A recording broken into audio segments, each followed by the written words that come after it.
こんにちは、皆さん。皆さんはグルテンフリーと聞くとどんなイメージを持ちますか？めんどくさいな、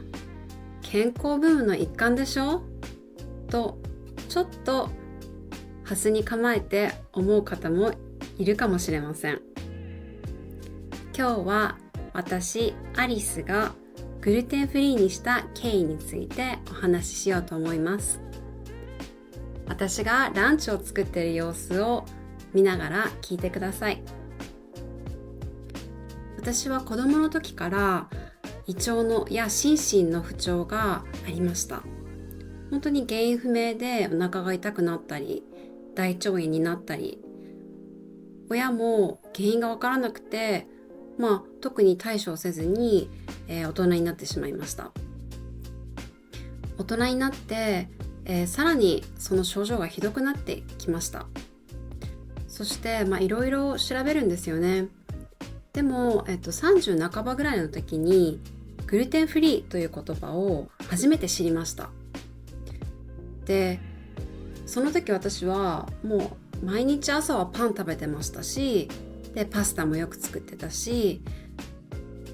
もう本当信じられなかったですけども、テニスプレーヤーの有名なジョコビッチ選手の本を読んだりして、もしかして原因はこれなのかな、この毎日食べてる美味しいクッキーやパン、そんなことってある？半信半疑で、しばらく過ごしたんですよね。でもやっぱり体調不良は続くし、始めてみようかなというふうに思いました。でも思い始めてから始めるまで結構時間かかりましたね。家族が3人家族なんですけども、だいたい週末の土曜日は、昼は美味しいベーカリーで食べて、そして一日を過ごすきっかけになるんですよね。あとはうちは天津も好きなので、必ずシューマイとか美味しい天津の皮には小麦粉が使われていますし、夫がよくパスタを作ってくれるんですけども、それも全部ね、小麦粉ですよね。だから家族と過ごすにあたって小麦粉って本当に結構中心的な食べ物で、食べ物っていうか原料ですよね。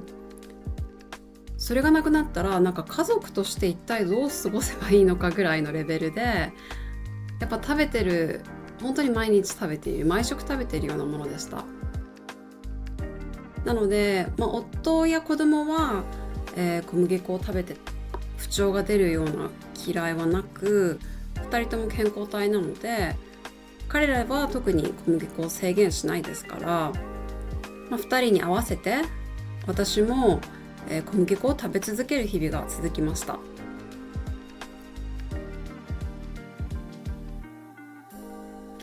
ただ決定的なことが起きたんですよね。それがちょうど40歳の時にコロナ後遺症になったことです。コロナにかかった時は、普通のコロナの症状だったんですね。だけど熱が下がってからというか、1ヶ月2ヶ月ぐらいはずっと微熱が続いたんですけども、その後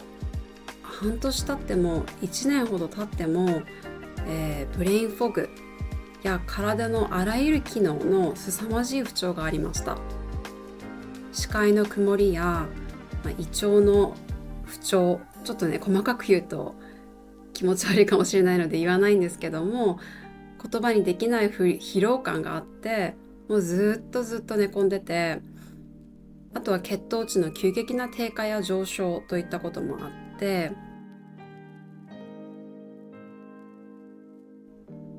でも一番困ったことがあったんです。それはブレインフォグ。ブレインフォグというのは脳の霧という意味です。自分の今の IQ、 それが 50% とか 40% になったって考えてみてください。そんなわけで医療機関の人に自分の症状を説明することが難しかったり、家族に対してもコミュニケーションが難しい状態でした。いろんなお医者さんに行く中で、ある脳神経内科のお医者さんが、言ってくれたのが、乳製品と小麦粉を抜いて様子を見てみたらどうかということでした。その先生は、急性のアレルギー反応では反応が出なくても遅延性のアレルギーということは、十分あり得るというふうに説明してくれました。そこで私はゆるグルテンフリーをすることにしました。無理はしない。だって毎日毎食のように小麦食べてるわけですから、初めから何も小麦粉食べないっていう風にしたら、一体何を食べていいか本当わからなかったんです。なので、なるべく小麦粉を食べないようにということをまずしてみようと思いました。で、ご覧のように今では完全にグルテンフリーで暮らしています。お医者さんにその話を聞いてから今ちょうど2年ぐらい経ちました。でももうこれまでには挫折が 3,4 回あったんですよ。今は完全にグルテンフリーなんです。でも今まで何があったか、そして今何を食べてるか、そんなことをこのチャンネルでは共有していきたいと思ってます。これからも見てください。アリスでした。